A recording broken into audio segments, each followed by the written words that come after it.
Praise the lord. ఈరోజు దేవుని వాగ్దానము, తన అతిక్రమములకు పరిహారము నొందినవాడు, తన పాపమునకు ప్రాయశ్చిత్తము నొందినవాడు ధన్యుడు. రోమీలకు రాసిన పత్రిక 4వ అధ్యాయము 7వ వచనము.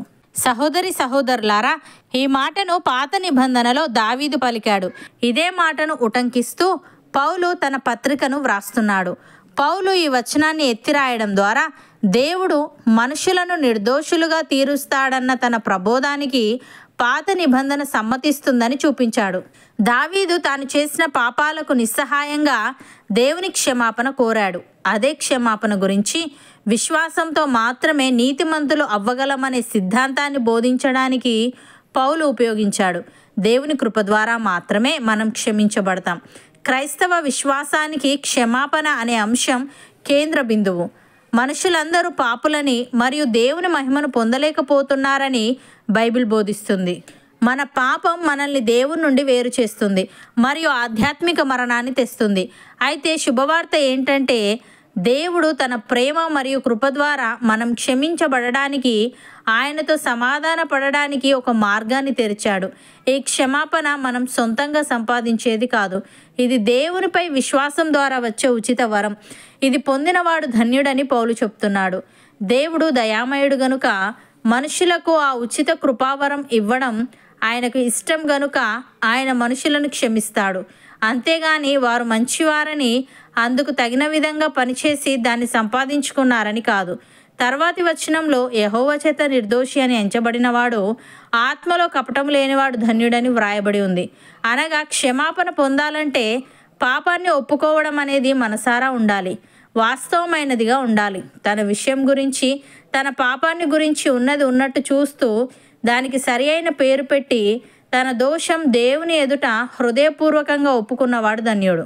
తమను తాము మోసం చేసుకుంటూ తామెవరో ఎలాంటి వారో సరిగా గుర్తించకుండా ఉండేవారు ఎంతోమంది ఉన్నారు.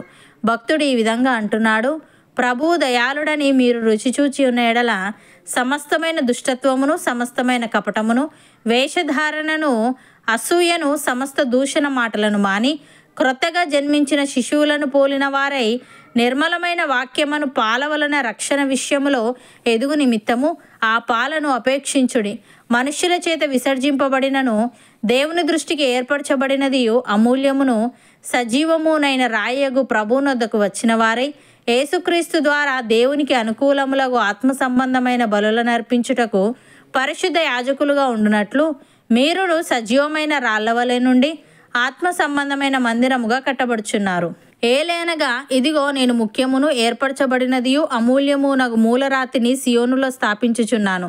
ఆయన యందు విశ్వాసముంచువాడు ఏమాత్రమును సిగ్గుపడడు అను మాట లేఖనమందు వ్రాయబడి ఉన్నది. విశ్వసించుచున్న మీకు ఆయన అమూల్యమైన వాడు. విశ్వసింపని వారికైతే ఇల్లు కట్టువారు ఏ రాతిని నిషేధించిరో అదే మూలకు తలరాయి ఆయను, మరియు అది అడ్డురాయియు అడ్డుబండయు ఆయను అని. ప్రియులారా, జీవము గల దేవుణ్ణి విడిచిపోవునట్టు విశ్వాసము లేని దుష్ట హృదయము మీలో ఎవరి యందైనను ఒకవేళ ఉండునేమో అని జాగ్రత్తగా చూచుకొనుడి. నేడు మీరు ఆయన శబ్దమును వినిన ఎడల కోపము పుట్టించినప్పటి వలె మీ హృదయములను కఠినపరుచుకొనకూడని ఆయన చెప్పెను గనుక, పాపము వలన కలుగు భ్రమచేత మీలో ఎవడునూ కఠినపరచబడకుండునట్లు నేడు అనబడు సమయముండగానే ప్రతి దినమును ఒకనికొకడు బుద్ధి చెప్పుకొనుడి. ఏలే అనగా మొదటి నుండి మనకున్న దృఢ విశ్వాసము అంతము మట్టుకు గట్టిగా చేపట్టిన ఎడలనే క్రీస్తులో పాలివారమై ఉందుము. అపోస్తలుడైన పౌలు ఈ విధంగా అంటున్నాడు, ఒక మనుష్యుని ద్వారా పాపమును, పాపము ద్వారా మరణమును లోకములో ఎలాగు ప్రవేశించెనో అలాగుననే మనుష్యులందరూ పాపము చేసినందున మరణము అందరికీ సంప్రాప్తమాయెను.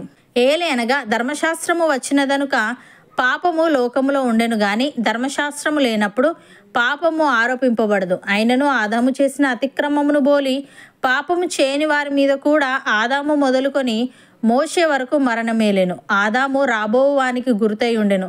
అయితే అపరాధము కలిగినట్టు కృపావరము కలగలేదు.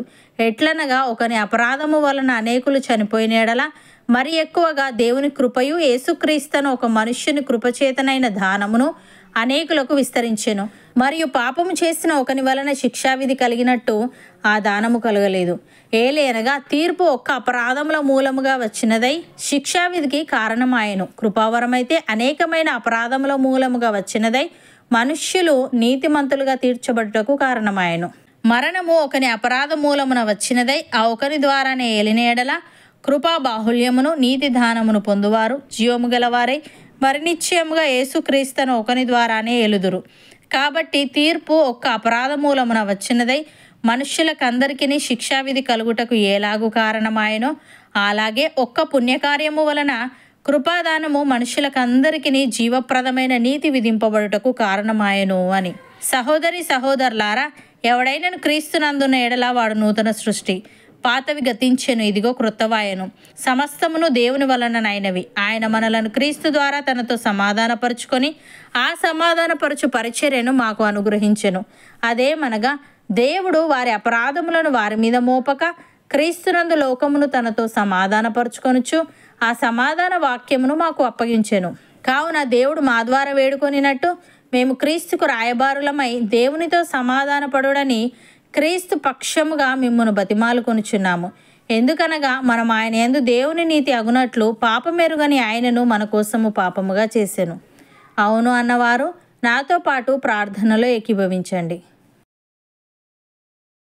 పరిశుద్ధుడా, ప్రేమగల తండ్రి, తన అతిక్రమములకు పరిహారము నొందినవాడు, తన పాపమునకు ప్రాయశ్చిత్తము నొందినవాడు ధన్యుడని, నీ కృప ద్వారా మాత్రమే మేము క్షమించబడతామని, క్షమాపణ పొందాలంటే పాపాన్ని ఒప్పుకోవడం అనేది మనసారా వాస్తవమైనదిగా ఉండాలని నీవు తెలియజేశావు.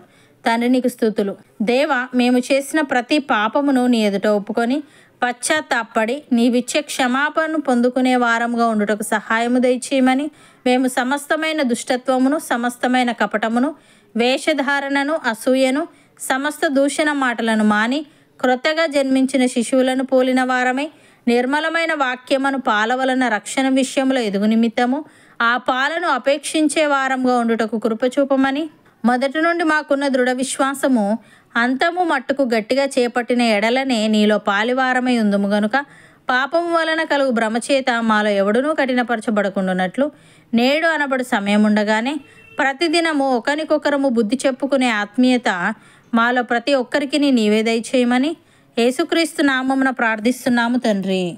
ఆమెన్.